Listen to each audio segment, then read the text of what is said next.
Welcome, everybody. This is October 9th, and we have less than a month left until the election. And I just wanted to do an update and let you all know that, yes, there is a plan to actually clean up Interroyal. And you're probably wondering where it is. Well, it's right here. You've come to the right place. So, this is how Reale Leadership works. This is Interroyal Plan 2.0, an actual map to cleaning up Interroyal. I was excited. The more I did the research, the more it all just came together, and now we have a solid process that will actually get Interroyal cleaned up rather than studying and studying and studying it forever. So here's where we need to start. We know what doesn't work. Study after study after study. And the land bank idea, while nice and well-intentioned, is not going to go anywhere without a process. I think it should be a blank, whatever it is you want in there, idea. That doesn't work either. The magic grant money this problem to solution approach does not work. Obviously, if you don't have a plan, you can't ask for funding for the lack of said plan. And you'll see why when we break into this. And just plain waiting for someone without awareness of the opportunity to solve the problem isn't going to help. And of course, magic bullets do not exist. This is the real world. We are all adults. And rather than looking at a problem that has that is older than I myself am, maybe it's time to fix it. So let's get into how. So first thing we got to ask is what has been lacking in the past. Simply put, the right experts aren't in the room, and leadership we've had didn't even identify or involve them. So for whatever, however that is, and I know people have worked really hard on it, but that just didn't happen. So the other thing is the studies have been too limited in scope, and we'll explain why in a bit. There hasn't been an actual nuts and bolts plan, a step-by-step plan, only fantasies and prayers for magical grant money and somebody else to show up and solve the problem. Those who would benefit from the Interroyal opportunity don't even know about it, and no First Selectman has really tried to ascertain where they are such that we could even tell them about it. We have worked hard for sure. We just haven't worked smart, and that's what this presentation is going to change. So in other words, let's just start with the beginning. A smart assessment would study the impact of the fire 5 miles out. If we can do this, and we can reasonably qualify Interroyal as a Superfund site, EPA will be able to clean it up. So we'll get into doing that, and if we can't do that, we'll get into a backup plan. So the needs, here they are. They're simply stated. We need someone to implement a nuts and bolts process. This presentation is that process described. We need someone who can put all the right people in the same room. I identify them all right here for you right now today. Someone who can allow people to focus on what they're good at. I have the experience and the executive experience to do that. That's what I'm good at. And we need someone who can make this a multidisciplinary task a priority. Grant writing and asking for money alone will not do. I am professionally used to interfacing with subject matter experts in other fields. So to illustrate how limited our thinking has been, you see right here, this is a map. And please don't just listen to this. Please watch this. Pause this as you need to look at the slides. There's a lot of important things to bear in mind here. So the Interroyal site is actually located a mere 1,500 feet from the closest community water well supply. Now, call me strange, but I do this thing called listening, and one thing that kind of keyed me up to maybe there's something to act on here is I talked to a gentleman who helped put out the fire. And he had one of the many trucks that was there during this fire that happened over a decade ago. And each of those trucks moved somewhere about 1.5 million gallons of water and flame retardant chemicals. And doing that over the course of a really long time, with all the asbestos and all the metals being carried away in the wind, and all, you get the idea of how silly it would be to just study the Interroyal site itself. It is a big problem. It is a problem with a very, very large radius. So if we're just going to study the Interroyal site itself, we're not obviously going to be scratching the surface of how much damage and contamination has happened, would we? So here's the hazard ranking score. This is the basic score. There's the formula below, but the hazard ranking score is what determines whether or not you are a Superfund site or you're not. You're not dangerous enough to be qualified. So it is a structure value model in which various characteristics of the site, the waste, and the surrounding environment are combined through use of a numerical algorithm to compute an overall score. As part of the calculation, separate scores are computed for each of the 4 exposure pathways. So, number 1, groundwater migration pathway. 2, surface water migration pathway. 3, soil exposure pathway. And 4, that was the fire, was the air migration pathway. So this isn't, fantasies. This is all math. This is all a function of math. So here's a little more what goes into that. So here's what we need to measure. Here's what we actually need to study, and we have clearly not studied nearly enough. We need to study the adjacent waterways and aquifers, like you saw where the nearest one was. That's pretty damn close. Actually, it's about as close as my apartment. I live within 1,500 feet of this thing, so the more I dug into this, the more concerned I happen to get. So as we all know, people have seen the video, people have seen the pictures. Many fire trucks, many fire departments putting many millions of gallons of water and flame retardant chemicals onto the site, just pouring it right on. A lot of those chemicals are carcinogenic. It's bad. That doesn't. It's enough said. We have subsurface water in a 5-mile radius in all likelihood. There are runoff issues. We need to measure the volatile organic compounds. We'll get into that in a bit.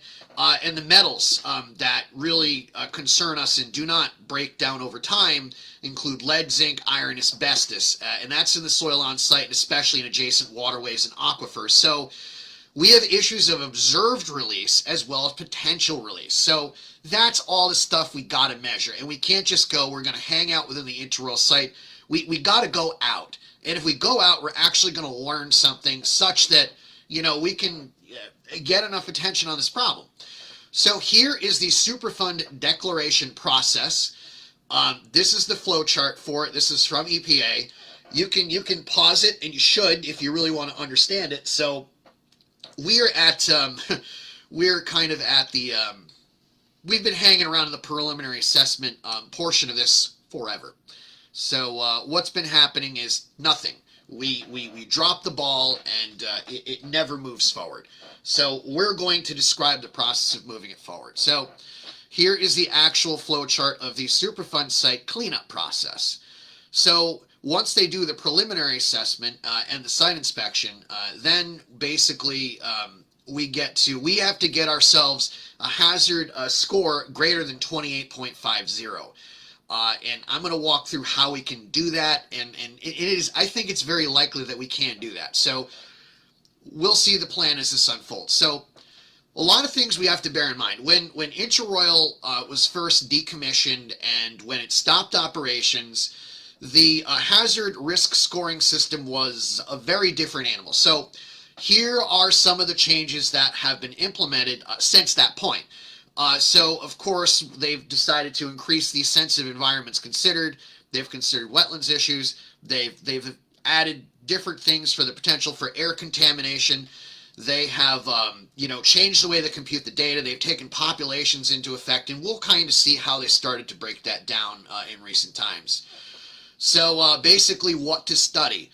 These are the 4 things that they look at. They look at air, they look at surface water, they look at soil exposure, and they look at groundwater. And all of these things are incorporated into the hazard site score system. So the surface water has 2 components. One is the flood migration potential. One is the groundwater subsurface migration potential.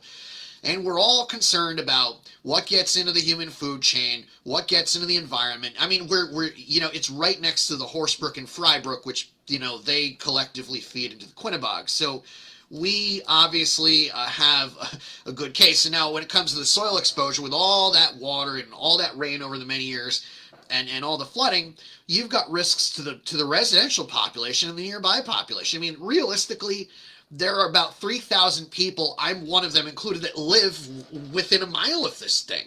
So this has been kind of going on for years, and we've just really dropped the ball in actually breaking down how these different things matter, such that we could have probably gotten them cleaned up years ago.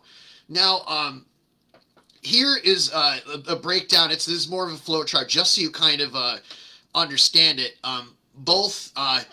The air migration, that was kind of a one-shot deal with the fire, but that did get EPA to start cleaning some up. That's concerned with observed release and potential to release. Now, here's the potential to release. This thing could burn again. There's no question about it. This is just what happens to old mills in good old Plainfield, Connecticut. It has toxicity and mobility components, and there is a sufficient quantity of hazardous waste, which we'll get into, to actually there's a could be risk here, and we need to study that risk such that we can report it. Now, the groundwater migration pathway, let's just say this thing burns again. Well, if it does, you can bet more is going to be released into the soil and the groundwater. So here's more specifics. And again, pause these slides. Like, take a good look at what we should have been studying the whole damn time, which we clearly haven't. So we've, again, with the surface and overland flood migration pathway, we've got, the likelihood of release score, and then we've got the observed release component. So these are all the things that have clearly not been studied. And by the way, we have plenty of vegetation that we can take from the site to take samples from, because, as we'll discuss, vegetation does have a remedial effect. Now, the soil exposure pathway, this is probably, one of the most concerning things, because you've got,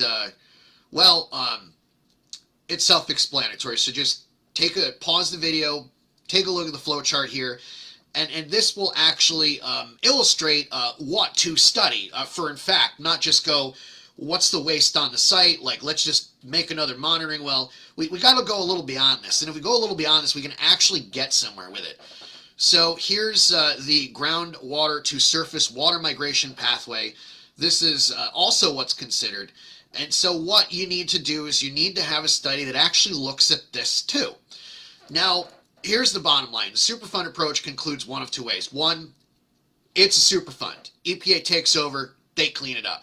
That happens because there's no viable entity that owns it that actually can clean it up. And two, let's just say they conclude it's not a Superfund. Well, it's a manageable brownfield, and we'll kind of get into what you do with that.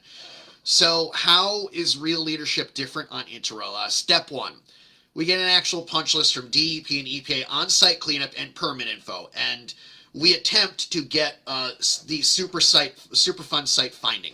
Obviously, if we do a real-world study where we consider all those things that go into evaluating what are the Superfund, we can get that ball moving, and that problem is solved with step one. But let's just say step one doesn't solve the problem. We have to go to step two. That's to secure contract and cooperation from the owners. We'll get into all these steps, but I'm just going to give you the outline right now.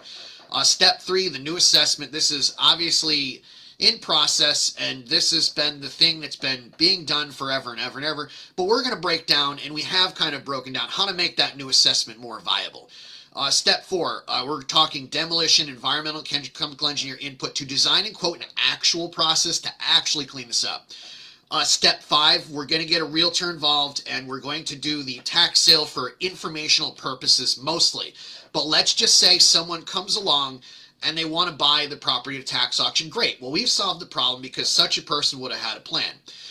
Step six, if we haven't achieved the solving of the problem at that point, we're going to inventory all of our available assets and information. Step seven is to actually start the cleanup. I mean, get rubber meeting road. Let's actually do something. And step eight, assuming, of course, the tax sale didn't result in a buyer, assuming we didn't get a Superfund site finding, we will, get rid of this, and somebody's going to do something productive with it. So let's break down what all this means. So what do we know about the site? We know studies exist pre and post fire. We could extrapolate post-fire how, like, the different, soil and water contamination levels have been. We know what's in the water and soil. We know it's VOCs, which are volatile organic chemicals, benzene, toluene, tri-methyl benzenes, methyl ethyl ketone, as well as zinc and iron. So those are kind of the major things. There's pressure-treated timber, which has arsenic in it. We've got fuel tanks, lead, asbestos roofing, insulation, I mean, not things we don't know how to clean up. So we're going to get into a lot of that. And yes, there is likely contamination in a 5-mile radius due to the fire and the efforts to put it out. Millions of gallons of fire retardant chemicals and water are going to do that. You're basically going to make a big, wet, sopping mess that's going to permeate into the groundwater. It's going to permeate into the soil. It's going to permeate into the subsoil. So this is not an unmanageable problem. It is a big problem, but it's complex, but it's not unmanageable. And we're going to break down how we do that. So step one. This is what we're going to have to do.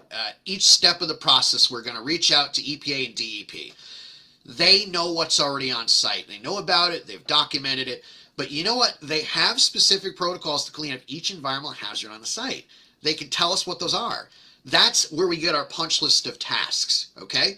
So they can also tell us what permits are required for each of those tasks. And by the way, this can start whether we want to go with whether the land bank option is viable in part. That remains to be seen, but there's a process in General Statutes 22A1 33B, which basically DEP will covenant to agree to not sue prospective purchasers of owners of contaminated real property. And that basically will be the step we need to start to get approval of remediation plans by a licensed environmental professional. So it's not like this is not doable. We don't necessarily need to even own the property to do any of this. What we do need to do is keep EPA and DEP in the loop each individual step of the way and do it in writing and have a good record, such that we say, okay, can we go to the next step? What else do we need?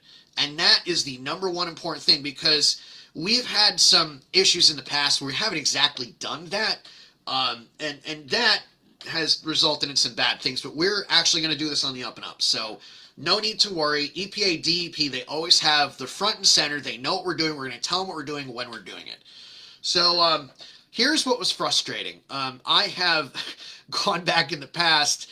Obviously, you can see the words, how in the heck did we not do this? EPA has had municipal brownfield cleanup grants. And no, you don't need to own the property. And this one was from last year.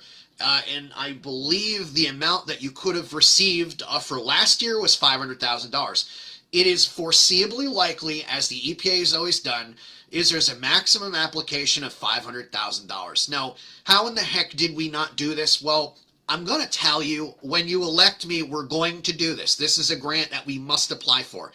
However critical I am of grants, I do not exclude their viability and usefulness. The problem is, we've just been amorphously, randomly going out and grabbing whatever grant, whether we needed a sidewalk or not.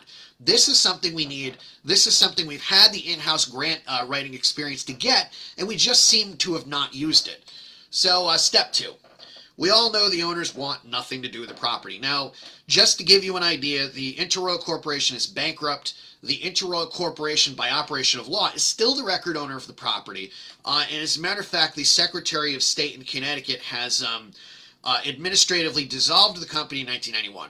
So here is the deal. We find whoever is authorized to enter into a contract where we get them to enter into a contract with a town where they basically say, we're allowed to hire the cleanup crew and we're allowed to do all this. In exchange, they agree to forfeit any and all proceeds from any sale of the property, and they agree not to interfere.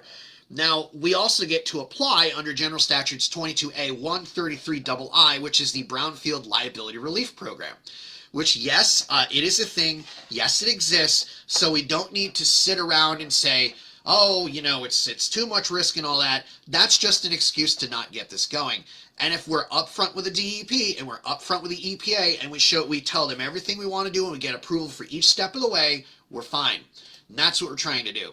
Step 3, this is the new assessment. Obviously, this has in the starting works, but we're going to do something a little different here. We're expanding the analysis to a 5-mile radius. This helps make a better case for grant funding, especially if we prove that the site is in fact discharging VOCs or metals into the Quinnebog River via Horsebrook and Frybrook. So here's the other thing we need to do. We need to expand the analysis to the actual cleanup process itself and what could be done passively and actively to clean the site up. Now you're probably wondering, what do you mean by actively and what do you mean by passively? Metals and volatile organic compounds can be removed from water and soil. It's not this big amorphous magic box such that the average person can't understand it, and that's what this presentation is for. So you've got four basic methods here. Granule activated carbon.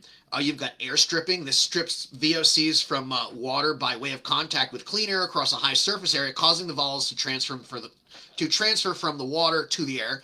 You've got reverse osmosis and ultrafiltration, and then you've got phytostimulation, which is basically the use of plants. Now, how do all of these processes work with VOCs? Let me give you an example. This is the molecule for toluene. So volatile organic compounds break down over time. They all have a half-life, and the question that you have to ask when you're trying to remediate water or soil or air is, how do you separate the carbons and the hydrogens from each other? So you've got air stripping, which actually accelerates the process. If you expose toluene to air, that just starts to break it down right away. That's why air stripping works. We'll get into air stripping in a bit. Plant remediation, what plants do is they actually pull nutrients from the soil, and they pull organic compounds from the soil such to break down the chain of the carbons and hydrogen. So that's all you're really doing with a lot of these remediation processes. You're separating the hydrogens from the carbons such that the volatile organic compound is no longer volatile. It's really that simple. Tri-methyl Benzene, that's another one on site. So basically what you're going to end up doing is you're going to just break all these bonds. That's all you're doing. You're just breaking chemical bonds. That's all you're doing. And once the bonds either break down or are broken down or accelerated, these things are not nearly as dangerous anymore, and they're actually benign such that they can be reintegrated into the surrounding environment. So just to give you an idea of the different types of plants that can remove different metals, sunflowers can remove lead. It's kind of cool. It's pretty easy. Flax, that's just kind of one of them. And there are many plants that do many different things, and the part of the plant where they accumulate is different for every plant. So you could literally harvest all the metals by having the plants, and the sad part is we could have been doing this for years. We could have just been passively, for years, trying to remediate the soil with the use of plants. Now, is it fast? No. Is it something? Yes. Did it involve any level of risk? Hardly any. So here's how air stripping works. And this is pretty simple. To your left, you're seeing an air stripping tower. And to your right, you're seeing the breakdown diagram of how it works. This is not a magic box. You have a valve, like where the dirty water comes in. You have the clean water valve where it goes out. You have the air blower, which blows through the air. And you have the random tower packing, depending on what type of component you're trying to remove. So this is pretty established science. It's not as big and massive as you would think. Does it cost money? Yes. Is it worth it? Very much so. But the fact is we haven't even been contemplating these things. Like, we have one pool at Interroyal which has about 1 million gallons of water. So we would probably be constructing like maybe 1, maybe 2 or 3 of these towers to do that. Not a problem. We could also maybe use some sort of a line to get it on another part of the site that's safer to get to. A lot of things you can do, but that's why we want a chemical engineer in the room, isn't it? Then there's the activated carbon system. This is all this does is it puts the contaminated water, it's basically a big glorified water filter. Think your Brita water filter except on steroids. That's all it is. It's really simple. So just to get an idea of like how we develop these things, step 4. We get the demolition, environmental, and chemical engineer inputs to design and quote an actual process in a real-world time frame. We do this in consultation with DEP and EPA, and that's assuming we're not Superfund site worthy, which I think there's a pretty good chance of that. So we're going to put our chemical engineering, construction, and demolition experts to work designing and quoting a package to meet the EPA DEP punch list to remediate the property. Hallelujah, the end is finally in sight, and there it is. So upon completion of step 4, we've got some numbers. We have a real process. We have an actual hard value such to target and such to make us more attractive for grants to fill in the gap. You see, you have to apply for grants with a realistic plan, otherwise it's useless or borderline useless. So we're going to be applying for grants based on engineer feedback on the best process to actually do this. It's not rocket science. It's easy enough to do, and there's no reason we couldn't have tried this before. But when you elect me, we're going to try it. Step 5. This is started along and in parallel with steps 1 and 2 in the sense of publishing advance notice that yes, we intend to conduct a tax lien sale or enter into futures contract to sell the right to foreclose on the property. This involves the use of a realtor consultant to receive information from prospective bidders as well as to get their questions and concerns answers. We don't know what we don't know on the price points and the unique opportunities in this market, and not trying to find out isn't helping us. So saying I want it to be a blank, that's not going to get you there. Step 5 continued. We don't own the site. However, it has substantial tax liens that can be dealt with by foreclosure. We don't want to do that. Or state martial auction per general statutes 12-157, which means we don't get title to it, but a bidder does. Now, hold that thought for a few minutes because it becomes relevant later, and we're not doing it the normally limited way. The site has, other than contamination, by the way, valuable resource recovery, like, for example, bricks, which during post-COVID construction material pricing, yeah, bricks got a bit pricey along with everything else. So ordinarily, it might not have been economically viable to get those bricks out of there, but it is an asset, and that price point has changed, so it's different now. Now, what study after study after study doesn't tell us is what kind of a buyer, or dare I say, specific buyer, might have a plan or an economic need that would make the site move. This process is designed secondarily to get that information, primarily to sell it. So what does a normal tax auction under 12-157 require? Normal newspaper advertising and nothing else. Of course the tax sales failed under that rubric because you didn't put the site in front of people who'd be specifically interested in the opportunity, did you? Now, here's how we do that. This is how we implement that sale under this plan. We notify the public at large a year plus in advance that yes, we intend to hold an auction under General Statutes 12-157. And by the way, if this fails, this actually helps prove that we're more eligible for grant funding. So we're going to try really hard. This is a substantial investment that's worth making. So during said year plus, which we advertise heavily, we do it in specific construction, industrial, and related real estate publications that we in fact intend to sell the property. So they're not reading the Norwich Bulletin, guys. They're not reading the Hartford Courant. They're not reading the London Day.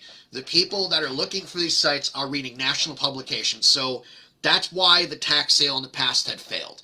So we also need to hire that realtor specializing in this type of industrial site to go on a fact-finding mission and attempt to pair the town with bidders. Because at the end of the day, we need to find out what that price point is. We can't just say, oh, it's just so amorphously expensive. There's nothing wrong with finding out how expensive specifically and seeing how the market can fix that. So the next step would be to actually schedule an auction under 12-157. We publish normally in local papers as well as the statute requires and heavily in trade journals. We have our realtor as the point of contact, fielding questions and gathering information on the needs of prospective bidders. So the next step is this: hold the auction, learn. If it moves, great, we've solved the problem. If it doesn't move, we can learn why, and specifically rather than assume why generically. See, the problem is we've been making too many assumptions. We haven't been finding actual facts. You're going to need to find someone who's gonna have some sort of a use for the site.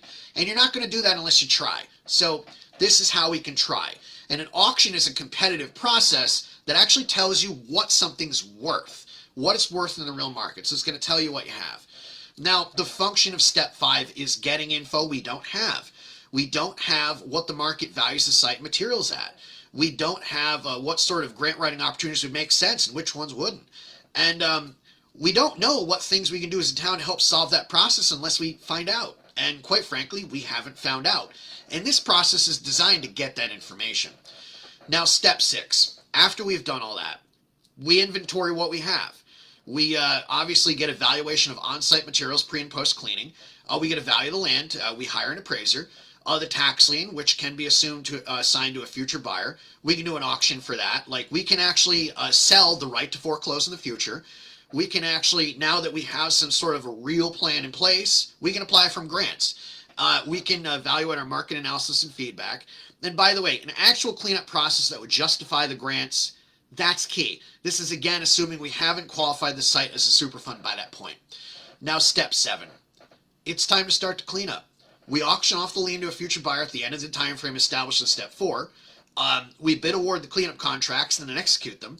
And then the actual cleanup process itself happens. It's removal and remediation of construction debris materials. We remediate the standing water and we remediate the ground soil. It's really that simple. Yes, it'll take a long time. It'll probably take, my rough estimation, it's probably going to take us a good 2 to 5 years to completely clean this up. We might be able to accelerate it depending on what we find. But the point is, we're not going to even succeed unless we're actually going to try. So this is how we try. This is our framework. Step 8, we transfer the remediated property to someone else per our futures contract if that's the way we had to do it. Now you can say, I'd like it to be a blank. Because until you do any of these all of these things outlined here, it's not going to be in anything. And here's how you get there. So the benefits of this approach. There's the old phrase, how do you eat an elephant? Well, it's one bite at a time. That's just what we got to do. The benefits of the approach also include the ball moves, whether we remediate it passively or actively, whether we're using plants or whether we're actually going to be carting off soil or whether we're going to be using electrolysis to remediate soil. There's lots of cool technologies out there that, they're not as expensive as you think. They cost money, but, they're viable.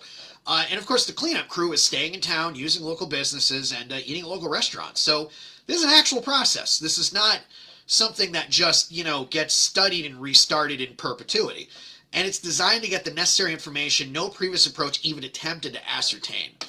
So questions, do you need a lawn sign? Headline copy at gmail.com. And please, I need your vote. I need your help. This process will not happen unless I get elected. It just won't. So the reason I can say that is no one's even developed it. No one's even thought about it. No one's even mapped it out. So now you have a map, and now you know how to clean up Interoil. It's, of course, a lot more specific scientifically and all that, but, that's what you got to do, and it is a project worth doing, and that's why I'm so excited to be a candidate, and I look forward to serving you, and I hope you're all well.